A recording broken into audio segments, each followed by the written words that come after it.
Good morning everyone. Today I am going to give the presentation on the topic of coordination compounds. अभी coordination compounds जो हैं वो हमारा inorganic chemistry का एक टॉपिक है। कोऑर्डिनेशन कंपाउंड्स होते क्या हैं? ये कंपाउंड्स की एक स्पेशल क्लास को रिप्रेजेंट करते हैं।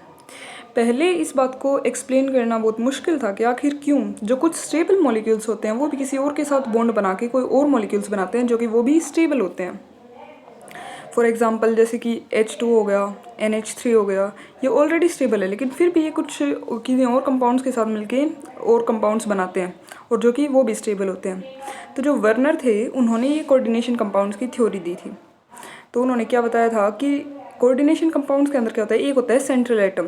जो सेंट्रल एटम होता है वो सराउंड किया होता है और मेटल्स के द्वारा जिनको हम लिगेंड्स कह देते हैं। तो जो वर्नर थे उन्होंने हमें ये थ्योरी दी थी और इसी की वजह से कोऑर्डिनेशन कंपाउंड की नींव रखी गई थी। तो हम देखते हैं कि जो coordination compound any of a class of substance with chemical structures in which the central atom is surrounded by non metal atoms और a group of atoms called ligands joined to it by chemical bonds. Coordination compounds include such substances as vitamin B12, hemoglobin and chlorophyll, dyes and pigments and catalysts used in preparing organic substances. जो coordination compounds होते हैं वो biologically भी बहुत important होते हैं। जैसे कि एक जो कॉम्प्लेक्स होता है आयरन का जो हीमोग्लोबिन के अंदर हमें मिलता है।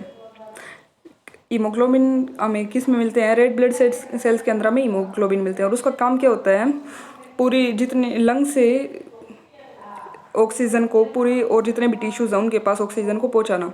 हीमोग्लोबिन के अंदर भी एक कॉम्प्लेक्स होता है वो आयरन का होता है। दूसरा अगर हम देखें तो फोटोसिंथेसिस एक प्रोसेस होती है, उसके अंदर किसकी वजह से होती है? वो क्लोरोफिल की वजह से। तो क्लोरोफिल के अंदर भी एक ऐसा कॉम्प्लेक्स होता है जो होता है मैग्नीशियम का कॉम्प्लेक्स।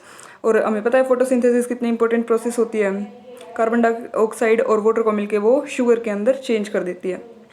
और भी बहुत सारे एग्जांपल्स हैं अपार्ट फ्रॉम दीज।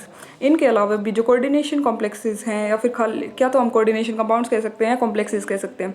अभी इन्हें कॉम्प्लेक्सेस क्यों कहा गया? इन्हें कॉम्प्लेक्सेस इसलिए कहा गया था क्योंकि एक तो इनका स्ट्रक्चर अनयूजुअल था और ये दूसरा अंडरस्टैंड करने में थोड़ी मुश्किल होती थी इन्हें, इसलिए इनको कोऑर्डिनेशन कंपाउंड्स या फिर कॉम्प्लेक्सेस कह दिया गया था। आज के टाइम पे हम इन्हें कोऑर्डिनेशन कंपाउंड्स कहते हैं। ठीक है, ये कैटलिस्ट्स में भी काम आ जाते हैं। Soil treatment, water treatment, plant treatment, इनके अंदर भी इनका काफ़ी यूज़ होता है। और आजकल तो इन्हें इलेक्ट्रोप्लेटिंग वगैरह में बहुत ज़्यादा यूज़ किया जाता है। बाकी हमने देख लिया B12 के अंदर होता है, हीमोग्लोबिन हो गया, क्लोरोफिल, डाइज और पिगमेंट्स जितने होते हैं कैटलिस्ट की तरह भी होते हैं। जो ऑर्गेनिक सब्सटेंसेस को हम प्रिपेयर करते हैं तो उनके अंदर ये कैटलिस्ट की तरह भी काम करते हैं। The earliest non coordination compound is the bright red alizarin dye. It is a calcium aluminium chelate complex of hydroxyanthraquinone. अभी हम देखते हैं दूसरा एग्जांपल देखते हैं। Another example of coordination compound is the substance Prussian blue और उसका formula क्या है? KFe। और कोई भी कोऑर्डिनेशन कंपाउंड किस तरीके से लिखा जाता है? एक जैसे कि जो उसने थ्योरी दी थी, किसने थ्योरी दी थी? वर्नर ने थ्योरी दी थी। तो उसके अंदर कुछ पोस्टुलेट्स थे जिसमें उन्होंने बताया था कि किस तरीके से हम कोऑर्डिनेशन कॉम्प्लेक्सेस को लिखते हैं। तो उसी तरीके से एक फॉर्मूला ये भी है, प्रूशियन ब्लू जो सब्सटेंस होता है उसका KFe, और जो ये कोऑर्डिनेशन स्फीयर है इसके अंदर लिखा जाता है FeCN6। The branch of chemistry which deals with the study of coordination compounds or metal complexes or complex salts is called coordination chemistry. तो यही है कि जिसके अंदर हम इनको कोऑर्डिनेशन कंपाउंड्स की स्टडी करते हैं उसी को हम कोऑर्डिनेशन केमिस्ट्री कह देते हैं। और क्या है? 75% research activities in inorganic chemistry are related with synthesis and applications of coordination compounds. These are having very vast applications in medicines के अंदर इनकी बहुत सारी applications हैं, separations के अंदर हैं, purification of metals के अंदर हैं और catalysis के अंदर हैं। तो इस तरीके से हमने देखी इनकी कुछ कि कहाँ कहाँ ये अप्लाई की जाती हैं। अभी हम देखते हैं जो कोऑर्डिनेशन कॉम्प्लेक्सेस होते हैं या फिर कोऑर्डिनेशन कंपाउंड्स या कॉम्प्लेक्सेस होते हैं उनके अंदर बॉन्ड कैसे होता है? उनके अंदर होता है coordinate bond. A coordinate bond also called as dative covalent bond. जैसे कोवेलेंट बॉन्ड के अंदर क्या होता है, कोवेलेंट बॉन्ड में कोई भी दो एटम्स होते हैं या मॉलिक्यूल्स होते हैं जो वो आते हैं, उन दोनों के पास एक एक इलेक्ट्रॉन होता है, वो शेयर करते हैं, तो उसको हम बोल देते हैं कोवेलेंट बॉन्ड। लेकिन कोऑर्डिनेट बॉन्ड के अंदर क्या होता है, जो एक मॉलिक्यूल होता है उसके पास होते हैं इलेक्ट्रॉन्स और जो दूसरा होता है उसका ऑर्बिटल होता है खाली। तो वो जो एक होता है वो ही अपने दोनों इलेक्ट्रॉन्स को शेयर करता है, दोनों अपने अपने इलेक्ट्रॉन्स लेके शेयर नहीं करते, उसी को हम क्या देते हैं, कोऑर्डिनेट बॉन्ड। तो ये हो गया, coordinate bond is a covalent bond in which both electrons came from the same atom. It is pointing from an arrow pointing from donor to acceptor. The atoms which donates a pair of electrons is known as donor, while the atom which accepts the pair of electrons is called acceptor. यहाँ पे जो coordination compounds के अंदर जो ligands होते हैं वो donor का काम करते हैं और जो मेटल होता है वो एक्सेप्टर का काम करता है। Coordinate bond is also known as conic or semipolar bond. To form coordinate bond, donor atoms must possess at least one lone pair of electrons. इन्होंने क्या कह दिया, मतलब कोऑर्डिनेट बनाने के लिए, क्योंकि दोनों एटम्स वही देगा, दोनों इलेक्ट्रॉन्स वो एक ही एटम अपनी तरफ से देगा, तो उसके ऊपर एक लोन पेयर तो होना ही होना चाहिए कम से कम, ताकि वो डोनेट कर सके। Acceptor atom must have an empty orbital, और जो एक्सेप्टर होता है उसके पास एक खाली ऑर्बिटल ज़रूर होनी चाहिए, क्योंकि जो एटम जो डोनर देगा तो वो एक इलेक्ट्रॉन को एक्सेप्ट करेगा, मतलब शेयर करेगा उसके साथ, तो फिर वहाँ पे एक ऑर्बिटल खाली ज़रूर होनी चाहिए। There should be appreciable overlap between filled and empty orbitals of donor and acceptor atom। ठीक है, तो इस तरीके से अभी हम देखते हैं formation of NH4 positive in ammonia molecule. Nitrogen is the centre atom, और हमें पता है इसकी हाइब्रिडाइजेशन क्या है, sp3 है। 3 sp3 hybrid orbitals of nitrogen with unpaired electrons overlap with half-filled s orbitals of hydrogen. The fourth sp3 orbital with lone pair of electrons overlap with empty orbitals of H positive to form NH4 positive। जैसा कि अभी ये structure हमें दिख रही है, इसके अंदर हम देख सकते हैं यहाँ पे पहले अमोनिया आयन था, अमोनिया मॉलिक्यूल था, फिर उसके अंदर हाइड्रोजन आयन और आगे जाके वो क्या बन गया, अमोनियम आयन। अभी यहाँ पे एक क्वेश्चन उठता है कि जो डबल सॉल्ट्स होते हैं और जो कॉम्प्लेक्स सॉल्ट्स होते हैं उनके अंदर डिफरेंस क्या होता है। तो हम पहले देखते हैं इनका डिफरेंस कि डबल सॉल्ट्स जो हैं और जो कॉम्प्लेक्स सॉल्ट्स हैं उनके अंदर डिफरेंस क्या है। तो जो डबल सॉल्ट्स हैं they are made up of 2 और more simple salts.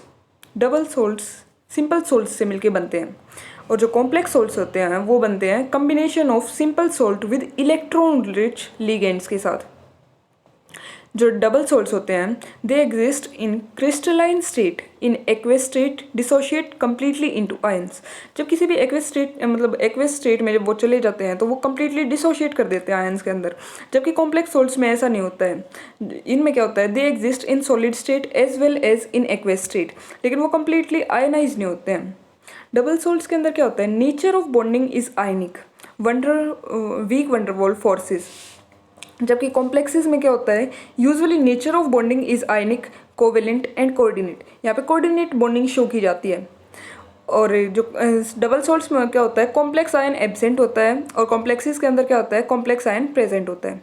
Double salts के अंदर the properties of double salt are as same as those of its constituent. जो डबल सॉल्ट्स होते हैं उनके अंदर जो कंस्टिट्यूएंट की प्रॉपर्टीज थी वो शो होती हैं ऐसे के ऐसे, जबकि जो कॉम्प्लेक्सेस होते हैं उनके अंदर ऐसा नहीं होता है। जो कंस्टिट्यूएंट्स की जो प्रॉपर्टीज होते हैं वो उससे डिफरेंट प्रॉपर्टीज शो करता है, जो कॉम्प्लेक्स बन जाता है बाद में।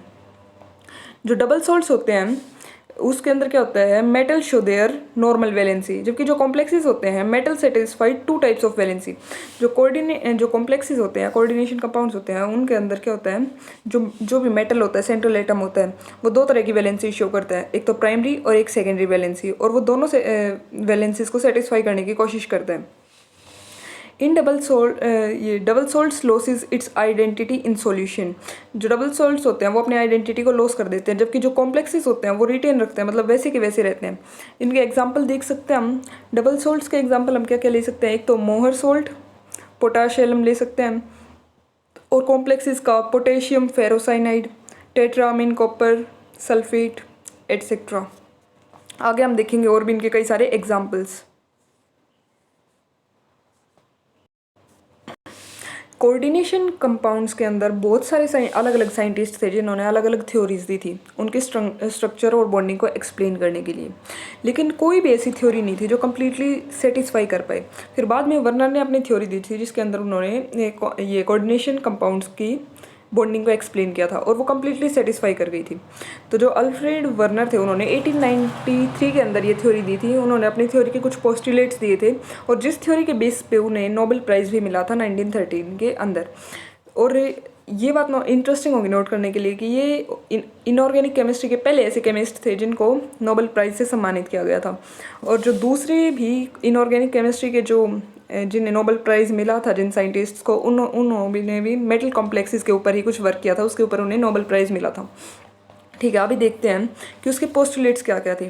पहला पोस्टुलेट ये था कि जो भी एक कोऑर्डिनेशन कंपाउंड होता है उसके अंदर जो मेटल होता है वो दो तरह की वैलेंसी शो करता है।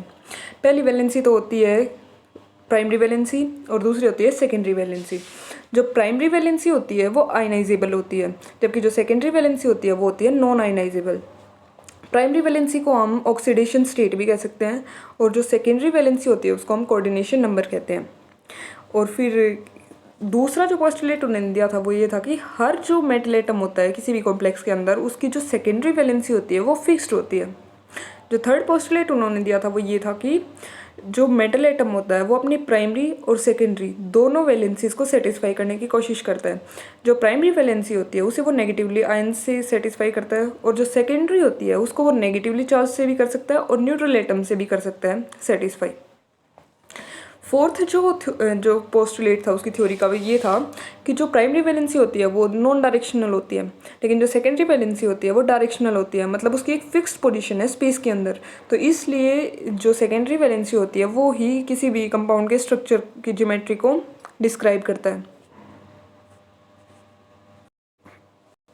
Now let's see the applications of Werner's theory in coordination compounds. Structures of various cobalt amines is based on Werner's theory is given below. Cobalt has a primary valency जिसे हम oxidation state भी कहते हैं of 3।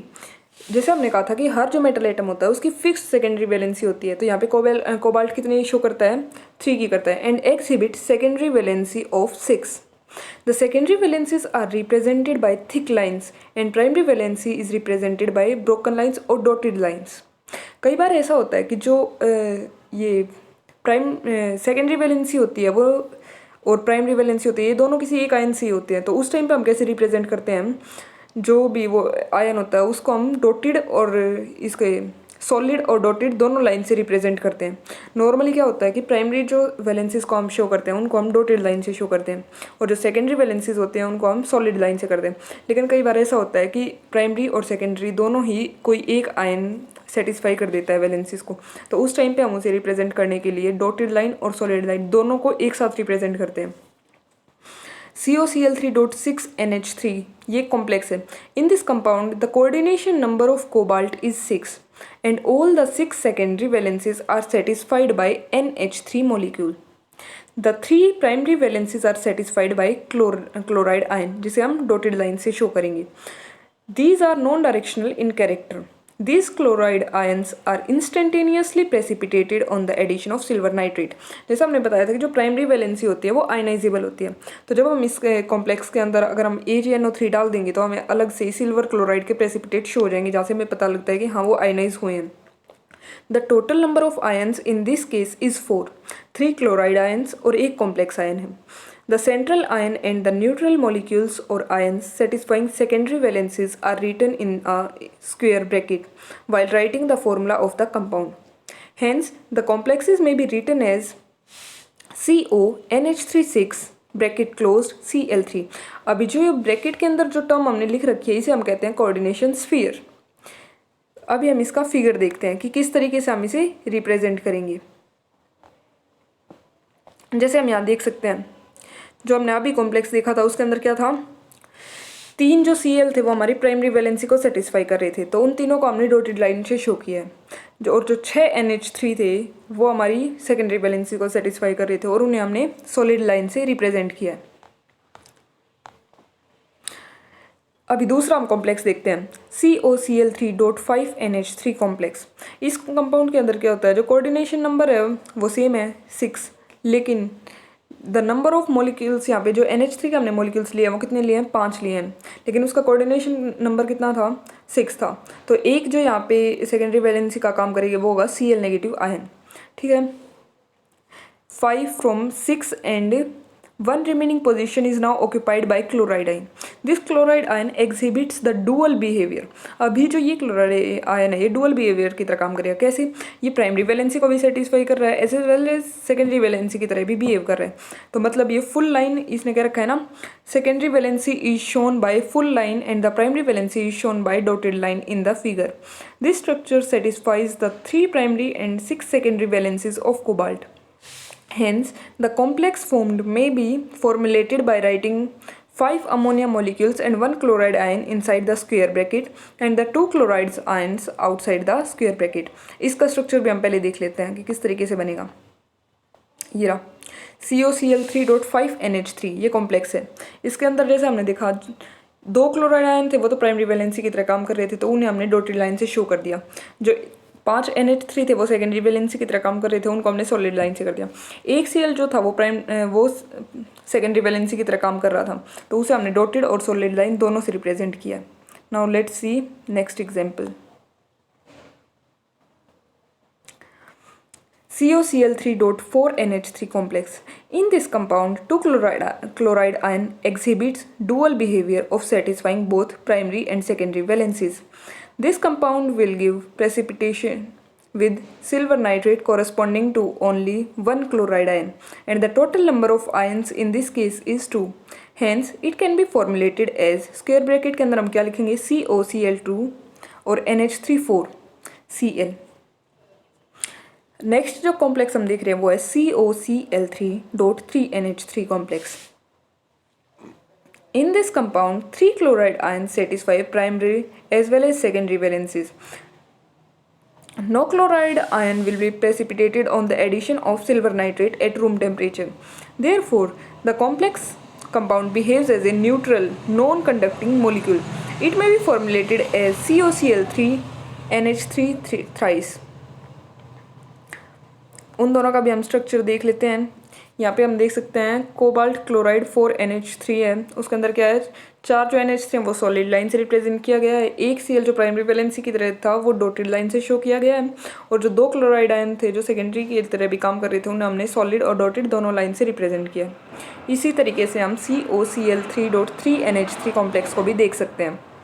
इसके अंदर क्या है, जो कोबाल्ट था उसके ऊपर 3 NH3 तो सॉलिड लाइन से, और जो तीनों क्लोराइड थे वो यहाँ पे सेकेंडरी वैलेंसी का काम कर रहे थे, तो उस वजह से वो दोनों की तरह से रिप्रेजेंट किए गए हैं डॉटेड और सॉलिड से। यहाँ हम देख सकते हैं कि हम किसी भी कॉम्प्लेक्स को किस तरीके से रिप्रेजेंट करते हैं। जो स्क्वायर ब्रैकेट के अंदर जितने भी टर्म है उसे हम कहते हैं coordination sphere.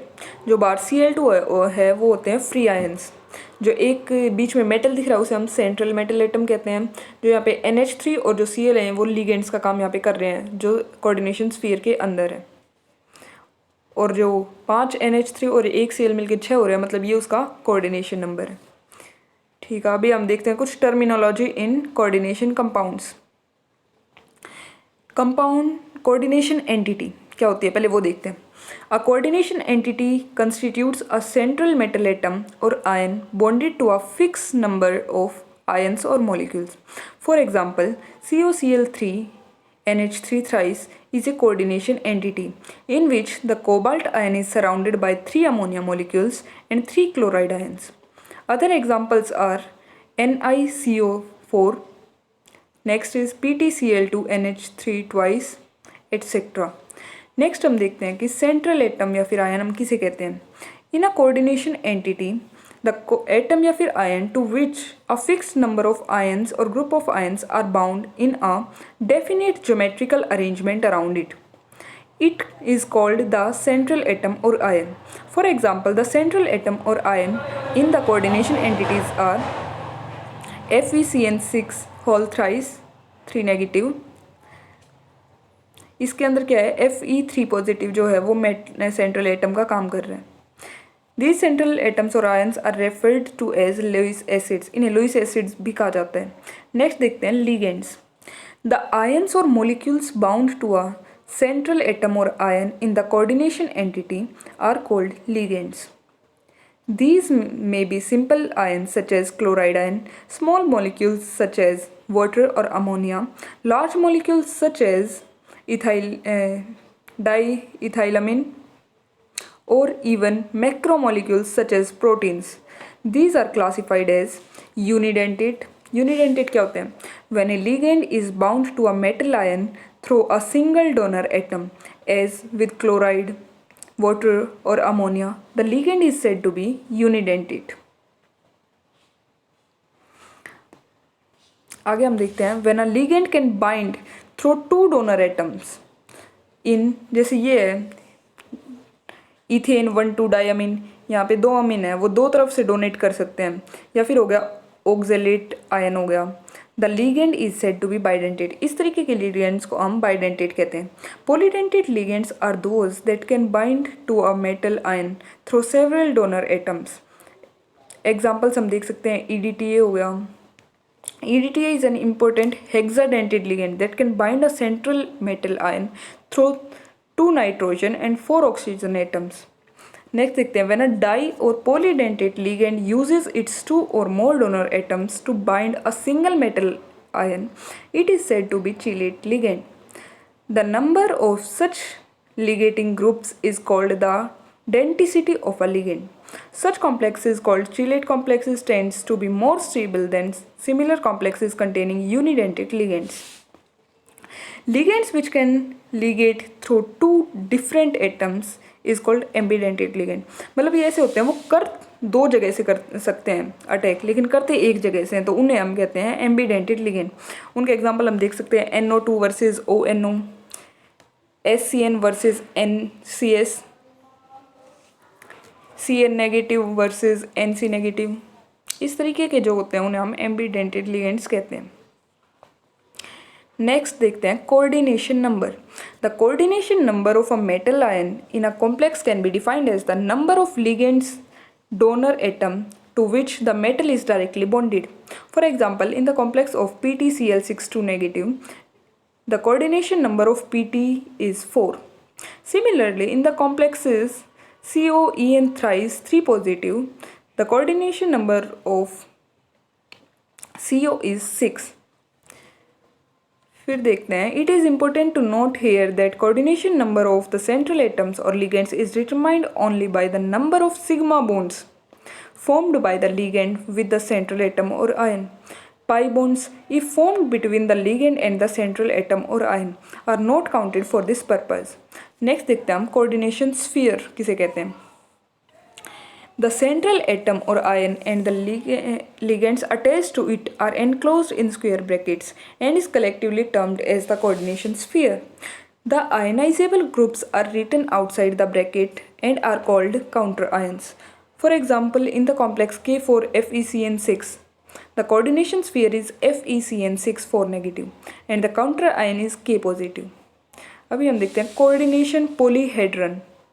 The spatial arrangement of a ligand atoms which are directly attached to the central atom or ion defines a coordination polyhedron. About the central atom. The most common coordination polyhedra are octahedrals, square planar and tetrahedral. For example, CONH3 3 positive is octahedral, NiCO4 is tetrahedral and PtCl4 2 negative is square planar.